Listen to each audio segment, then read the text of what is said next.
been on my journey so much and enthralled in my own thing that I never really pondered it. But today God put it on my spirit to ask this question.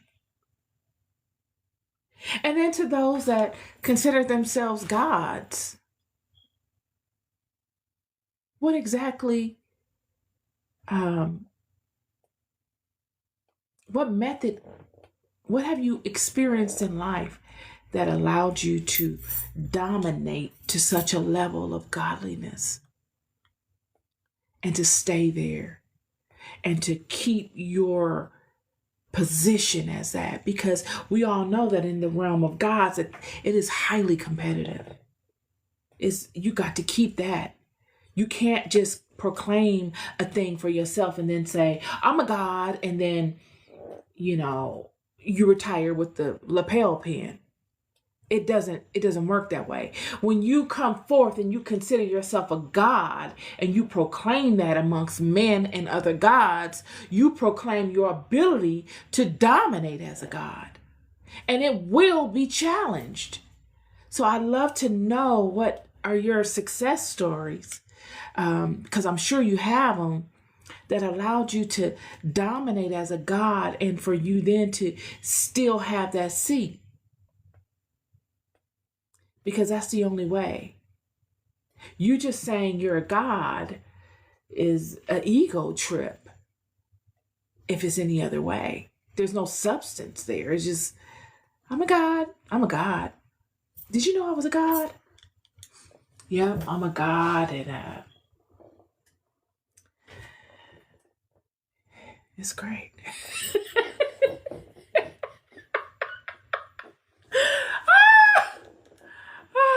It's great being a god. I love being a god. We're so lucky. We're so lucky to be born gods. We're so lucky. How lucky are we? Thank you, God, for making me a god. Thank you, God, for making me a god. And that's cool because we're all sons and daughters of God. So, if you go by that analogy of, okay, my father is a god, so I'm a daughter of a god, I'm a god. Then we've got to rethink this word God. If that's the case, we've got to rethink it then. Because now you're devaluing the word God. You're saying it's just a default setting. I'm a god. There's no power to it because I'm not standing in the power. You see, I'm just doing the minimal thing. God, I'm a god. I'm a god. You're a god. Thank you, God. You're devaluing the title. So there must be a discrepancy. Because the way of the gods is that they speak a thing into existence. And they know the end from the beginning. You see? When we look at Moses and we listen to the words that God has said to Moses in chapter 7 of the book of Exodus. And the Lord said unto Moses, see, I have made thee a god to Pharaoh, and Aaron thy brother shall be thy prophet.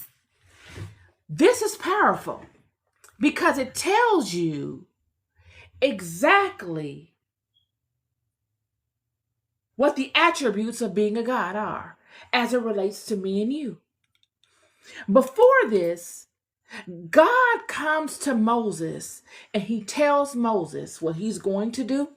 You're going to go into Egypt. You're going to free my people. And after that, you are going to worship me on this mountain because I'm going to successfully lead you out of there.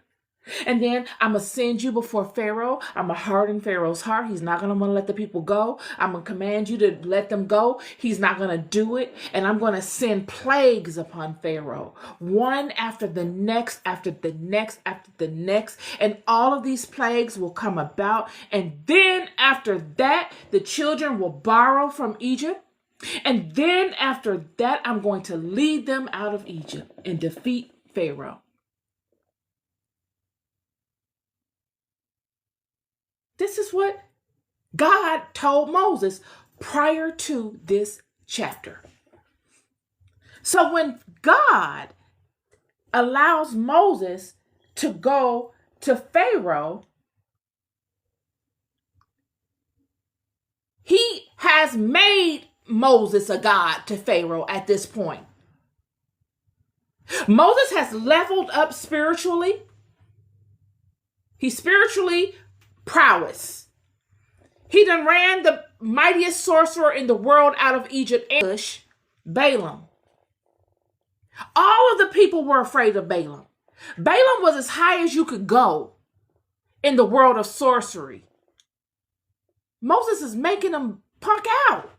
Excuse my language. Bow down. Run and leave. Kingdoms. So Moses already has ascended to a level of spiritual prowess. And then he gets selected by God. And now God says, you got what it takes to do what I need you to do. Now I'm going to equip you with spiritual knowledge. And I'm going to teach you sciences that are going to allow you to contend in the magical systems that you will face when you go into Pharaoh's kingdom this time. You're already equipped, but the strangeness is what I'm going to give you.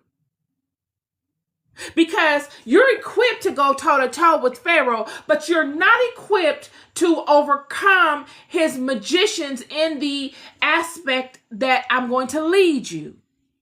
Remember, when Aaron and Moses go before Pharaoh, they throw down their rod, and all of Pharaoh's men did the same thing. You got multiple snakes. It didn't say how many of Pharaoh's magicians were there, but I'm sure he had all of them. So it could have been 20, it could have been 400, like the prophets of Jezebel. And one Aaron. And Moses and Aaron's snake ate up all of them. So what God is showing Moses and Aaron is a level of spiritual science that surpassed what they already knew. They had already dominated at their own level, which allowed God to choose them. This is my point when I say you've got to have the sauce already, friend.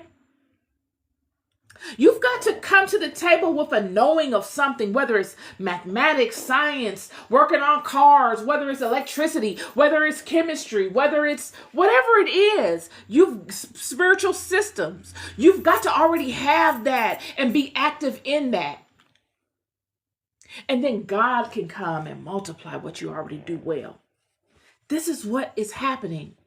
God comes and multiplies what Moses is already really good at. So that when he comes upon Pharaoh dominating. All of Pharaoh's magicians that he brings forth throw down their rod just like Moses did, and anybody else it would have intimidated. But God prepared Moses.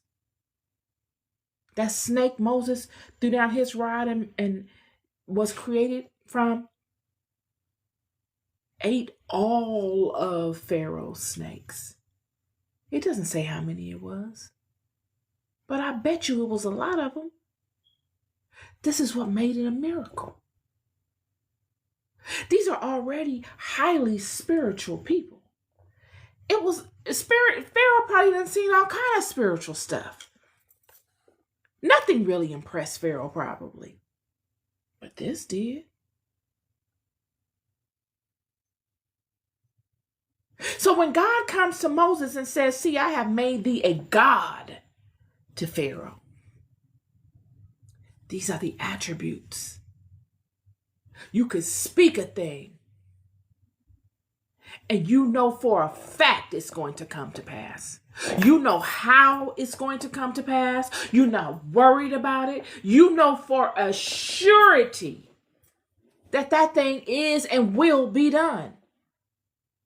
You know that there's nothing that can come against you during the time that you speak that word and the time of it being fulfilled.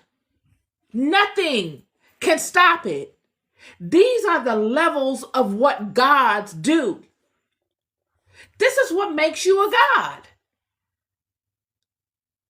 So if you're just depending upon, oh, God is my Father and I'm the Son of God, then you blaspheme the word God. This is why it was such a big deal when Jesus came forth saying he was the Son of God. This is why it was easier for him to say Son of Man.